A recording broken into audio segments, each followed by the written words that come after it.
Bueno, en esta oportunidad vamos a ver todo lo que es la crisis asmática, según la bibliografía que nos lanza para la residencia. Pero sabemos que en asma, como tal el asma, lo que a nivel mundial, las guías con mayor factor de impacto son las guías, son estas guías denominadas las guías GINA. ¿Ok? Entonces esta guía, la GINA, tiene un apartado solo de crisis asmática, también llamada exacerbación asmática, estatus asmático y otros nombres más que nos dan como en esta vez la crisis asmática. Aparte de la GINA, esto de los españoles también, de la Sociedad Española de Neumología, saca las propias guías, las GEMA. Después hay otras guías argentinas, mexicanas, probablemente en Bolivia ya estén trabajando para las guías de Bolivia, etcétera, pero nos vamos a basar principalmente en estas dos y en el UpToDate. GINA la define al asma como una enfermedad heterogénea que generalmente se caracteriza por inflamación de las vías respiratorias que son crónicas, que es crónica. Esta tiene síntomas respiratorios como sibilancias, falta de aliento se refiere a la disnea, opresión en el pecho, tos que varía con el tiempo y intensidad y con una limitación del flujo aéreo expiratorio que es variable. Ojo, es variable o reversible. Cosa a diferencia del EPOC, que también hay limitación al flujo expiratorio, pero que es irreversible. Bueno, aquí quise mostrar unos cuadros donde hay una inflamación crónica. Toda en esta parte hay una inflamación muy importante en la vía aérea respiratoria superior, que se caracteriza por una hiperreactividad bronquial, es decir, que ya hay un componente genético, es decir, que la persona está en predisposición, hay una base y alguien tiene que activar esa respuesta exagerada de los pulmones contra ese agente. ¿Ok? Y clínicamente pues se va a manifestar por esto, por tos seca, disnea, sibilancias y opresión torácica. Estas tres suelen ser tríada del asma. Dentro de la epidemiología es donde afecta a más de 300 mil millones de personas en el mundo. Hasta el 35% de los niños hacia la adolescencia dejan de presentar cuadros. Es decir, el asma es más sobre todo de niños y adolescentes. Si llegan a adultos es que porque en infancia ya estuvieron diagnosticados. O si en la parte de adultos aparece un asma, pues puede ser una sobreposición, un EPOC con un asma. Bueno, después afecta el 10% a los adultos, el 15% a los niños. Es frecuentemente en los países más urbanizados y desarrollados. Y por alguna parte escuché en Bolivia que las personas, en realidad los niños, que viven en condiciones de baja de salubridad, sin agua potable, sin servicios básicos, que estén en contacto con la tierra, con los animales, tienen menos predisposición, ojo, menos predisposición al asma. Hasta se ha demostrado que la tuberculosis podría ser un factor protector contra el asma. Es decir, que en familias con un estatus social muy alto, es decir, con una higiene muy perfecta, que no tiene contacto con animales, con la tierra, con el medio ambiente, con las plantas, hace que esos niños tienen mayor factor de riesgo para desarrollar asma. Interesante, ¿no? Ahora, pues aquí vemos cómo a partir, por ejemplo, en los varones principalmente, cuando están entre los 7, 8, 15 años, tienen mayor tendencia, mayor frecuencia en presentar asma Y en la cantidad va bajando eso de los 20, 30 años y hay un pico acá entre los 70 y 80 años. Ahora, ¿cuál es la causa? ¿No? O sea, no hay una causa identificada como tal, son muchos factores, es multifactorial. Primero, hay una predisposición genética, ¿ok? Hay una atopía. Esta atopía predispone a padecer rinitis o que se puede manifestar por una dermatitis alérgica. Posteriormente, ya suele ser desencadenada por algún agente a esa broncoconstricción. Por ejemplo, ¿qué agentes pueden desencadenar una crisis asmática? Por ejemplo, las infecciones. Ejemplo, el virus sincitial respiratorio, el micoplasma, la clamidia, pues exacerban o hacen que esas vías respiratorias se puedan volver hiperreactivas. Dentro de los factores ambientales tenemos el exceso de higiene durante los primeros años, la alimentación, la contaminación del aire y la exposición a los alergenos. Otros que se han identificado al asma, por ejemplo, suelen ser pacientes que toman fármacos como la aspirina.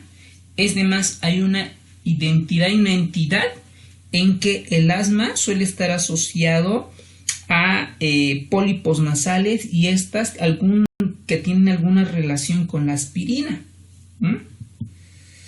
Pues todos estos, lo que pasa es que estos factores desencadenantes, como acá el polen, el pelo de los animales, etcétera, lo que va a hacer es que haya una broncoconstricción y clínicamente vamos a ver por sibilancias. Y dentro del proceso de sensibilización, esto es lo que pasa. Por ejemplo, en la vía respiratoria tenemos una célula presentadora de antígeno y las células presentadoras de antígeno suelen ser macrófagos o células dendríticas, donde puede ser, por ejemplo, acá algún alergeno, por ejemplo, la lactosa o el polen de las flores o un virus. Y el macrófago lo que hace es fagocitar, macro, grande, fagos, comer. Se lo fagocita, introduce, lo detecta y comienza la liberación de la interleucina tipo 4. Ojo, interleucina tipo 4. Esta interleucina tipo 4 activa los linfocitos T helper 2. A estos linfocitos T helper 2, vamos a comenzar acá, ver porque esto es muy importante. Hace que produzca mayor síntesis de interleucinas 4 y 5 y que reclutan linfocitos B. ¿Ok? Estos linfocitos B reclutados y el eosinófilo reclutado hace que el linfocito B madure en una célula denominada la célula plasmática. Y la célula plasmática, la función principal por fisiología, es sintetizar anticuerpos, también llamadas inmunoglobulinas. Pero de estas inmunoglobulinas tenemos la A, la G, la M. Lo que más nos interesa es la E. Esta E hace que tiene un receptor en los mastocitos. Aquí hay un receptor y hace que degranule. Estas vesículas cargadas llenas de histamina, leucotrienos, libera. Esto en la vía respiratoria. Y esta histamina y estos leucotrienos hacen que los pulmones se cierren. Hay broncoconstricción, se aprietan los bronquios. Por eso se usan, sabiendo la fisiopatología de todo este mecanismo, se generan nuevos medicamentos, por ejemplo, antileucotrienos como el montelukast, el safirlukast, etc. Antihistamínicos, la ranitidina, la cimetidina y todos los demás. Y a la vez que el mastocito liberan sustancias broncoconstrictoras, también es atraída el linfocito T helper 2 recluta muchos eosinófilos. Y los eosinófilos también producen leucotrienos y factores activadores que todos estos provocan todas estas situaciones: broncoespasmo, edema de la vía aérea, aumento de la permeabilidad vascular, remodelación de la vía aérea y la producción de moco. Por ejemplo, ustedes van a averiguar qué anticuerpo monoclonal va contra la IgE. ¿Ok? Entonces, también no solamente se han identificado mediadores proinflamatorios, probroncoconstrictores, también se ha identificado que el sistema nervioso simpático y el parasimpático también está involucrado en el asma. Por ejemplo, cuando actúa mucha acetilcolina, hay un receptor colinérgico. Acá se produce la broncoconstricción. Por eso hay medicamentos contra la acetilcolina en la vía respiratoria, como el bromuro dipratropio. ¿Ok? Posible pregunta de examen. Bueno, esto ya hemos mencionado, los desencadenantes, la obstrucción, ¿no? Todo lo que es en la vía respiratoria, lo que hay una broncoconstricción aguda desencadenada por la histamina, leucotrienos, acetilcolina, etcétera. Lo que esto va a provocar una constricción del músculo liso, tapones de moco, edema de la vía aérea, y en un proceso crónico hay una remodelación de la vía aérea, es decir, que el sistema respiratorio ya está con tendencia a fibrosarse. Entonces, por ejemplo, acá tenemos, vamos a ver,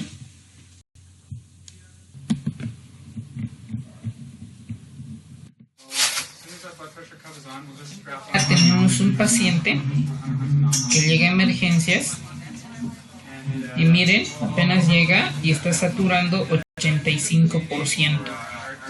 Está taquicárdico, 120, porque es entre 60 y 100 la frecuencia cardíaca.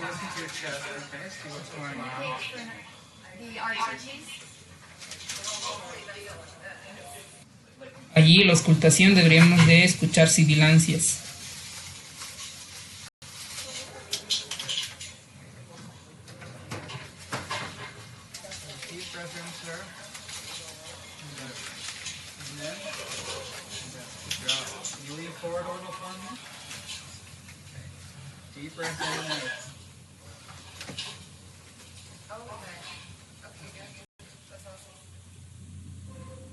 Bueno, es así donde viene, ¿no? Con disnea, con sensación de falta de aire. Lo que vamos a encontrar es sibilancias y, bueno, y en la parte crónica tos seca. Entonces, una vez que viene el paciente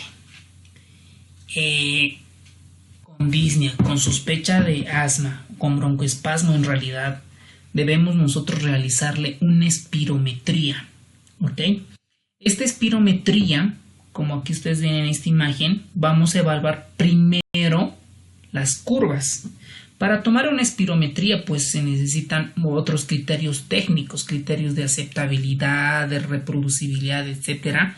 Pero a nosotros lo que nos interesa en esta primera parte es identificar estas curvas. La curva de flujo-tiempo, de flujo-volumen y de volumen-tiempo. Esta curva de flujo-volumen es que acá vamos a ver 1 litro, 2 litros, 3 litros, 4 litros. Y el flujo, también en litros segundo. ¿Ok? Y aquí vamos a ver el volumen. Por ejemplo, acá cuánto de volumen, 3 litros, 3.5 litros, en cuánto tiempo. Y aquí vamos a encontrar algunas características de estas curvas. Por ejemplo, en volumen-tiempo. Lo normal es que tenga un ascenso y comience a rectificarse. ¿Okay? Mientras que cuando hay un patrón obstructivo, en todo lo que es en síndromes pulmonares, con un paciente que viene con disnea, solo problema pulmonar, ojo, puede ser un patrón obstructivo que se obstruye la vía aérea o puede ser un patrón restrictivo o un patrón mixto, para entenderlo así fácil. Entonces, en un patrón obstructivo en la curva de volumen-tiempo, nosotros vamos a identificar, por ejemplo, acá, esta concavidad que existe en esta parte. Y en la parte restrictiva es lo mismo, pero que baja la cantidad de volumen. Acá, por ejemplo, manejaba de 3.5, 4 casi, pero acá no, solo llega a 2. ¿Ok? Es un patrón restrictivo. Y un patrón mixto es que tiene los dos, es decir, que se obstruye y también maneja volúmenes muy bajos. En la espirometría nos interesan 3 cosas que vamos a aprender ahora. Luego vamos a identificar esta curva.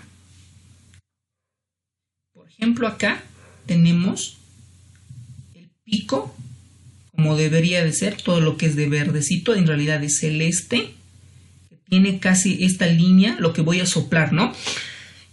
Lo que voy a soplar, eso se va a identificar acá, en línea celeste, rápido. Y voy a descender lo más lentito que se puede, es decir, ¿ok? Eso es lo que se está graficando. Mientras que un patrón obstructivo, miren, no llega a ese pico de flujo expiratorio, disminuye y existe una concavidad, ¿ok? Pero al final que tampoco no elimina todo, sino que hay un atrapamiento aéreo dentro del pulmón por la broncoconstricción, ¿ok? Mientras que en la parte restrictiva puedo tener buen pico, en realidad casi disminuido, y bajos volúmenes. Mientras que un patrón mixto pues tiene disminución del pico y también con esa curva de un patrón obstructivo. Bueno, esto es ya un poco para los neumólogos, ¿no? Para los que van a hacer neumología hay que profundizar, que hay solo textos enteros de solo espirometría. Aquí estamos viendo otras imágenes para valorar la morfología de las curvas, cómo es un patrón obstructivo, donde la curva de flujo, acá el pico de flujo está disminuida y tiene esta concavidad, ¿no? Mientras que en el patrón no obstructivo o restrictivo tiene disminución del pico y también de volúmenes. Miren que no alcanza hasta el final, se acorta, porque manejan volúmenes corrientes muy pocos. Nosotros manejamos entre 350 y 400, pues ellos manejan 200. Entonces, ¿cuál es el algoritmo? Si a un paciente que viene con disnea no puede respirar y le hago una espirometría, voy a identificar primero esto, la relación entre el volumen expiratorio fijo al primer segundo sobre la capacidad vital forzada. Eso es lo que me interesa. Primero lo que voy a ver en una espirometría. Voy a ver si este valor es mayor al 70%, digo, este paciente pues está normal o tiene un problema restrictivo. ¿Ok? Por ejemplo, entonces ya voy a ver, una vez que si yo tengo mayor a 70, voy a ver la capacidad vital forzada y el valor normal es 80%. Si es mayor, pues es una espirometría normal, y si es menor, es una alteración ventilatoria no obstructiva, antes llamada patrón restrictivo. Bueno, y esto es lo que nos interesa. Si el paciente viene con disnea y la relación de este es menos de 70%, pues yo digo, este paciente está con un proceso obstructivo. No sé si es asma o EPOC, pero es un patrón obstructivo. Y me voy a ver la FEV1 y lo catalogo. Leve, moderada, moderadamente grave, grave y muy grave. Esto en base a los porcentajes que se maneja en la FEV1. Por ejemplo, esto es una espirometría real. Se le hace a un paciente y nos dan estos valores. Ustedes van a conocer la máquina del espirómetro, se les realiza el procedimiento y nos dan estos valores. ¿Y qué es lo que vamos a ver primero? La relación de esta, ¿no? Acá tenemos 39. Entonces, si sabemos que está menos del 70%, es un patrón obstructivo. Entonces, ahora yo digo, este paciente con 39 está muy bajo y voy a la FEV1, ¿cómo está? Vamos a ver, una vez que yo veo esto, si está disminuida, puedo ir a ver la FEV1 y está en 1.41. Aquí nos muestra el porcentaje del 47%. Y ya vamos a ver posteriormente, si es menos del 50%, yo digo esto es una crisis asmática grave, casi fatal, porque está menos del 50%. ¿Ok? Y vamos a ver cómo está la capacidad vital forzada. El valor normal, ¿cuánto es? Mayor del 80%. ¿Ok? Mayor al 80%. La FEP también, su valor normal es mayor a 80%. Y aquí está 86, es decir que no tiene un problema restrictivo. Ojo con eso, no tiene problema restrictivo, sino un problema obstructivo. Por ejemplo, acá hay un video que muestra cómo se realiza una espirometría.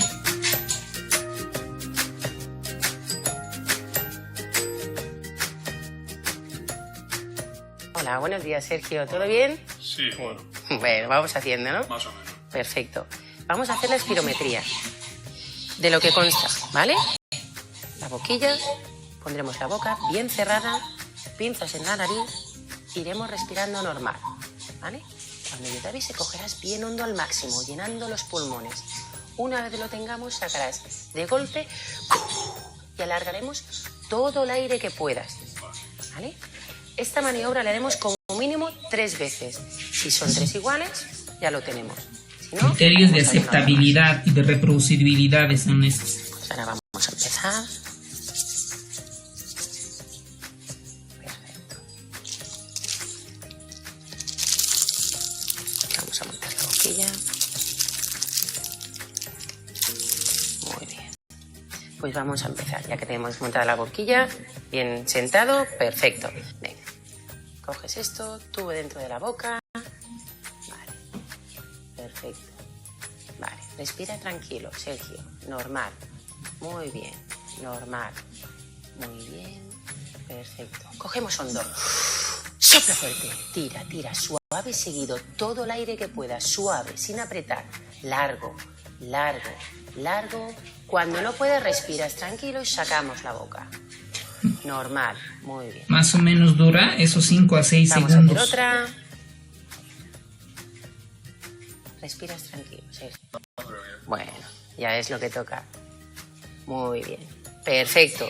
Tenemos 3 espirometrías iguales y bien hechas. Bien. Vale. Son los criterios de aceptabilidad, lo que estaba haciendo la enfermera, ¿no? Entonces, ese aparatito que vieron es el espirómetro, donde ya te lanzan estos valores. Y tú lo tienes que saber interpretar como médico general, médico de familia, como médico internista, como neumólogo, como médico intensivista, etc. ¿Ok? Entonces vamos a interpretar, por ejemplo, esto es lo que nos dio, ¿no? La curva de flujo-volumen y la curva de volumen-tiempo. Al parecer, todas las respiraciones fueron aceptables. Está aquí en la parte pre y en la parte post, donde dice broncodilatación. Algo que esto es muy importante. Cuando un paciente, yo hago esa espirometría 3 veces, entonces yo puedo darle broncodilatadores. Le doy broncodilatadores. ¿Cuál? Puedo usar el salbutamol con una cámara o puedo usar terbutalina, ¿no? Para hacer broncodilatar. Y espero un tiempo y pues comienzo a volver a hacer la espirometría, ¿ok? Para tener una espirometría acá como acá pre-broncodilatación y una espirometría post-broncodilatación. Entonces lo que vamos a ver primero es la FET, esto, al 100%. ¿Cuántos segundos duró? Por ejemplo, acá duró 5.8 segundos en la pre-broncodilatación y en un 5.7, es decir, más o menos entre 4 y 6 es normal, entonces esta espirometría está aceptable. Luego nos vamos a ir al índice FEP1 versus FBC, donde vamos a ver que tiene 81.3%, es decir, que está normal, mayor al 70% está normal. Este paciente no tiene un problema de obstrucción. ¿Ok? Pero puede ser esta espirometría normal o restrictiva o no obstructiva, como ahora se llama.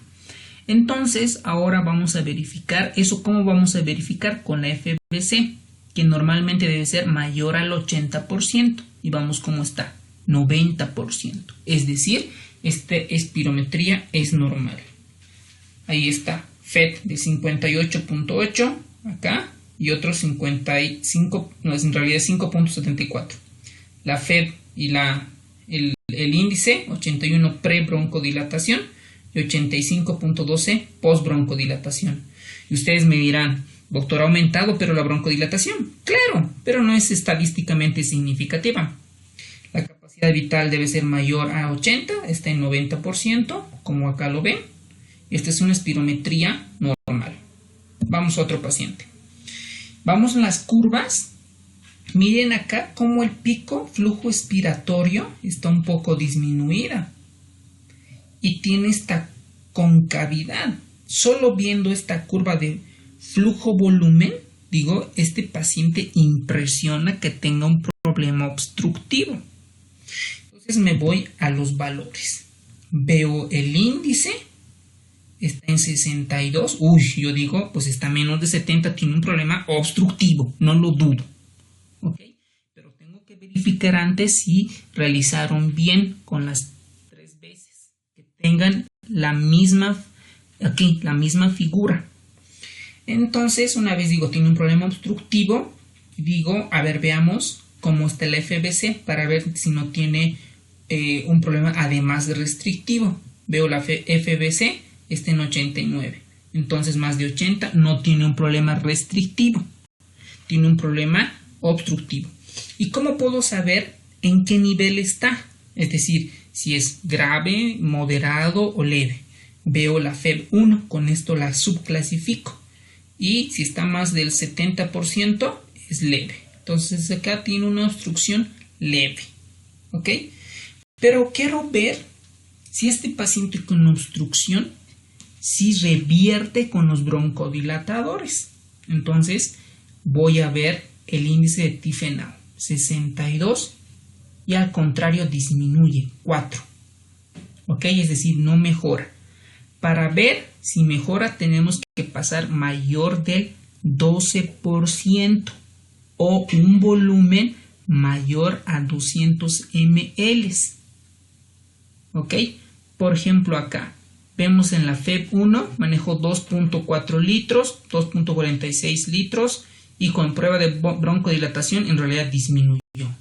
Entonces decimos que es una espirometría con obstrucción leve, sin reversibilidad, sin restricción. ¿Ok? Si a este paciente le preguntamos, ¿y cuántos cigarrillos fuma? Uy, no, pues muchos. Y sacamos con un índice tabáquico mayor a 20, decimos que es un EPOC, diagnóstico confirmado. Y ahí le pediré una radiografía de tórax, AP, ¿no? Una lateral, podría pedirle una tomografía, le diré al cardiólogo que lo vea el corazón cómo está, o yo, si soy muy bueno, comienzo a identificar si hay crecimientos de cavidades derechas, pido un hemograma, tiempos de coagulaciones, función renal, plaquetas, etcétera. Lo voy a abordar bien a mi paciente. ¿Ok? Ahora veamos con esto. Miren acá este paciente.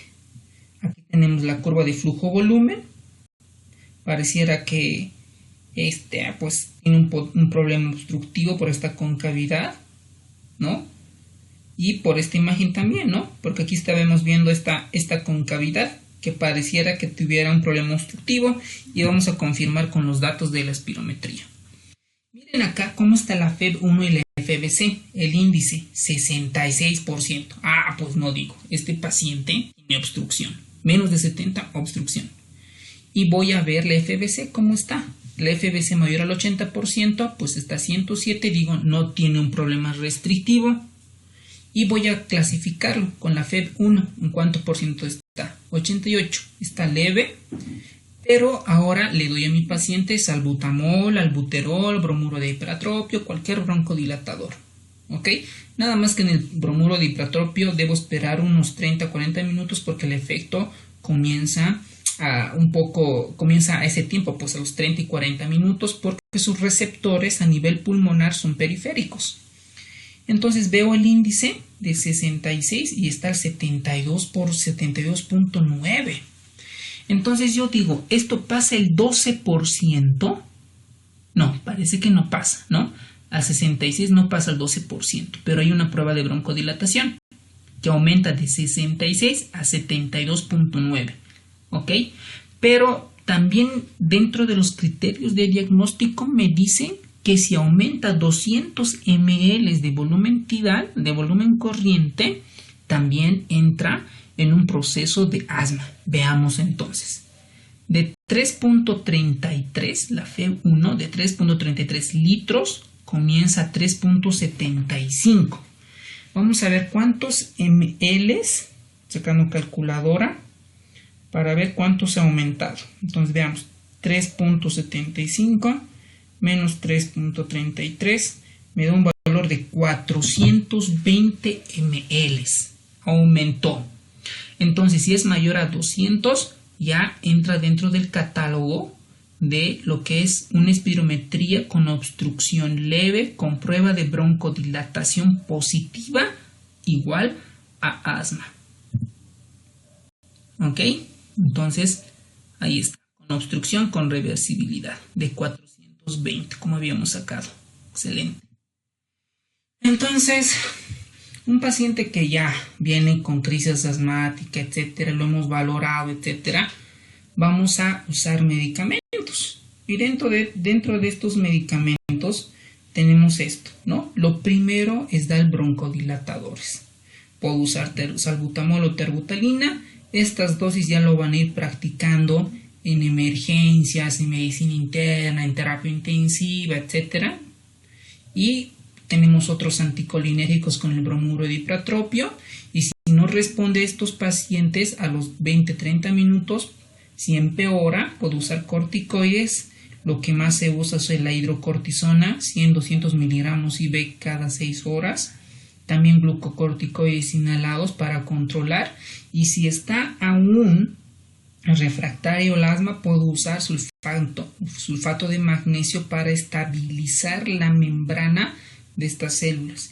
Y el uso de la aminofilina está muy controvertida. ¿Okay? El diagnóstico del asma ya lo hicimos. Ahora, ¿cómo voy a clasificar una exacerbación? Esto ya lo saben ustedes. Con la FEV1. ¿Ok? Fácil. Con la FEV1. Mayor al 70% leve, moderada entre 50 y 70 y una BEF menos de 50% grave. ¿Ok? Así de fácil. ¿Por qué yo voy a clasificar a estos? Porque para cada nivel de exacerbación tengo un manejo.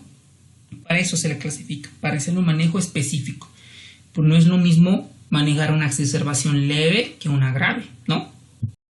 Y pues aquí tenemos los datos clínicos de un paciente. Por ejemplo, este paciente que vimos en el video estaba saturando el 85%, al FIO al 21% porque no estaba con oxígeno, estaba taquicárdico con 120-125 y a la clínica lo que auscultó el médico, lo que suponemos que auscultó es sibilancias. ¿Ok? Entonces, vamos a ver. Podría entrar dentro de esta categoría, ¿no? Con una frecuencia respiratoria entre 20 y 30, cardíaca estaba en 120, 125, unas sibilancias presentes y no había pulso paradójico. Y la saturación estaba 85. Entonces, este paciente probablemente ya está entrando de una crisis moderada a una crisis grave. ¿Ok? Ahora, hay algo muy importante. Un paciente que le falta aire, yo le ausculto el pulmón y no escucho nada, eso se llama silencio pulmonar, silencio auscultatorio. Eso, pacientes, hay que intubarlos rápido y pasar a terapia intensiva. Es lo que me toca manejarlos cuando ya no los pueden manejar con estas terapias comunes. ¿Ok?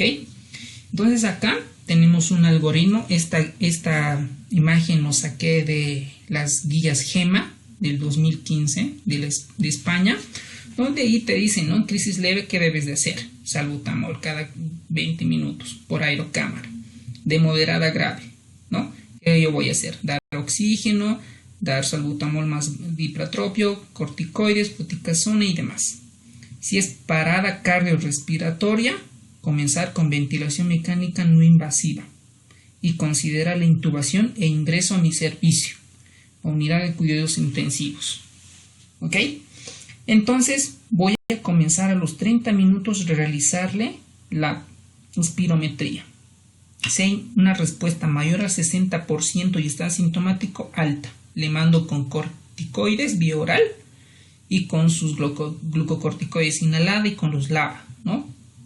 Y con eso. Y le mando al neumólogo para que le realice, que le haga el seguimiento. Y si está, que no hay una mala, si hay una mala respuesta a los 30 minutos, lo hospitalizo. Le doy su oxígeno, sus broncodilatadores, sus corticoides y magnesio endovenoso. Acá, este paciente que ya viene con exacerbación, no me quedo ahí. Tengo que investigar por qué realizó una exacerbación asmática. Que tiene una infección, lo más probable.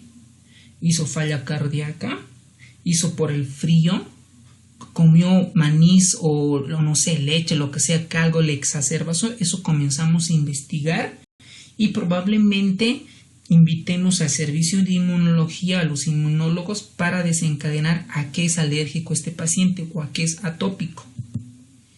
Entonces, un caso en esta semana me mandan este mensaje por WhatsApp y me dice: doctora, necesito su ayuda. Hay una paciente femenina de 33 años, post-RSP, hizo paro. Y está en estatus asmáticos de hace 4 días. Uy, yo digo, mira, y me dice que está con broncoespasmo, que no cede a terbutalina, ni a bromuro y dipratropio, ni a hidrocortisona. Ay, pues no, le digo yo rápido, inmediatamente pasan minutos, le digo, denle metilprednisolona, un corticoide más fuerte. Y me dicen que el CO2 está entre 60 y 70. Uy, no, ahí yo me asusto, porque como un paciente neurocrítico puede estar con un CO2 tan alto, porque el CO2 en el cerebro produce vasodilatación y mayor hipertensión endocraniana, que este paciente se puede morir en ese momento. Además, esto ya son unos valores importantes del ventilador mecánico, como la presión inspiratoria del pico, el volumen minuto expiratorio, el volumen corriente, el volumen expiratorio. Aquí viene la presión expiratoria al final de la expiración, etc.